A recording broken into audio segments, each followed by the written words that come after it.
جواتا ما ایرو جواتا کی اعتیادیه گریدایی بجوات حیوانان اگوب انجمن ما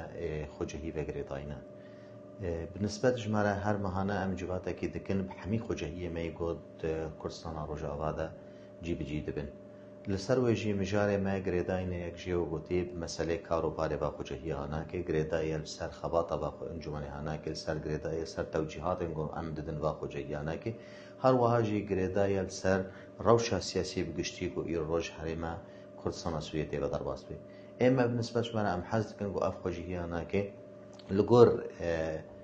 سیستم گو انجمن بو خدانیه لگور برجواندین گو ایر روج ملت ما